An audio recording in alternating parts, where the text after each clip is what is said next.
Assalomu alaykum qadrli yurtdoshlar. Xudo xolasa bugun sizlarga Maykres shaftolisini tuksizini ko'rsatib o'tamiz. Bugun 27-may holatiga ko'ra yetilib pishganiga bir hafta bo'lyapti mana. Qo'lim ham kirib ketyapti, yumshoq. Juda ham zo'r bo'ldi yeyishga. Maza qilib yeydigan shaftoli va eksport bo'ladi albatta. O'zbekistonda eng issiq joylariga eksanglar juda ham erta chiqadi va natija yaxshi bo'ladi mana. Shaftolni qaranglar. Buni qaranglar, mashalloh mana. Buni ko'chatlaridan kuz mavsumiga ko'paytirganmiz. Xudo xolasa ko'chatlarga zakaz bersanglar, ko'chatlarni yetkazib beramiz. Kim chiroyli boqmoqchi va ishonchli boqmoqchi bo'lsa, aloqaga chiqinglar do'stlar mana. Bog'imiz to'rga 3 sxemasida ekilgan. Buni qaranglar, sifatini, rangi juda ham qora bo'ladi, qora qizil. Chunki Vadir zonada bo'lyapti. Hamma tupida shunaqa qolgan. O'sha ikkinchi yoshida olgan hosilini qaranglar.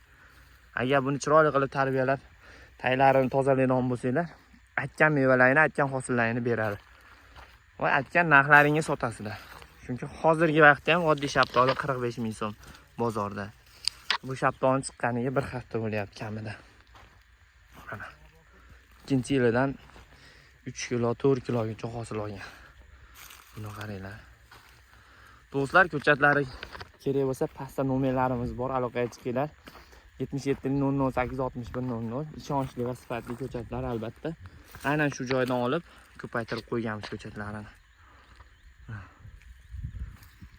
Like, podpiskani bosib qo'yinglar, podpiskani bosib, qo'ng'iroqchani bosib qo'ysanglar, xudo xolasa birinchi qo'ygan videolarimiz sizlarga yetib boraveradi. Birinchi bo'lib ko'rasizlar videolarni.